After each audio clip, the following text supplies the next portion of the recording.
गौधन गज धन बाज धन और रतन धन खान, लेकिन जब आवे संतोष धन सब धन धूरी सम। जब तक धन पाने की इच्छा है तब तक व्यक्ति भिखारी है, लेकिन जब उसकी इच्छा पर्याप्त बहुत है मेरे पास, उसी दिन वो सेठ हो जाता है। इसीलिए सुशीला, परसों में हम लोग कह रहे थे प्र इत्यादि उपसर्ग, प्राप समनु स्नेह दुर्वी आग्नि अधिसु, तो उपसर्ग जोड़ा सुशीला। शील स्वभाव तो है पर अतिशील स्वभाव है। घर में ध्यान से सुनना, अगर घर में कलह है, लड़ाई झगड़ा है, तो वही सबसे बड़ा नरक है। और घर में अगर सुख शांति है तो वही सबसे बड़ा स्वर्ग है। महात्मा लोग तो कहते हैं किसने देखा स्वर्ग, मरने के बाद कौन कहाँ गया क्या पता, पर लेकिन जिस मानव के जीवन में ये 6 सुख है, अर्थागमो नित्यमरोगिता च प्रिया च भार्या प्रियवादिनी च अवश्यश्च पुत्रस्थगरी च विद्या षड्जीवलोकस्य सुखानि राजन्। यही तो जीवन के 6 सुख है, और जिसके जीवन में ये 6 सुख है उसी का जीवन स्वर्ग है। अर्थागमो नित्यमरोगिता, धन आता रहता है रुकता नहीं है।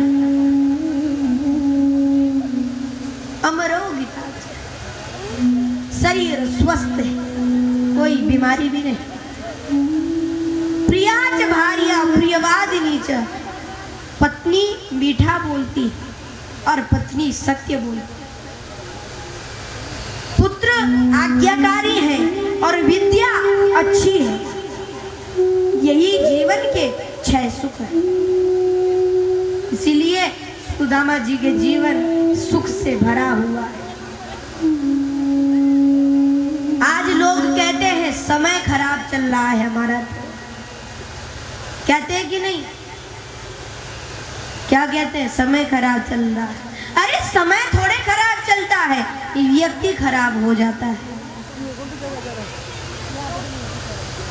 मानो, ध्यान से सुनना, ध्यान से समझना, आज अंतिम दिवस है, बस आज सुन लो,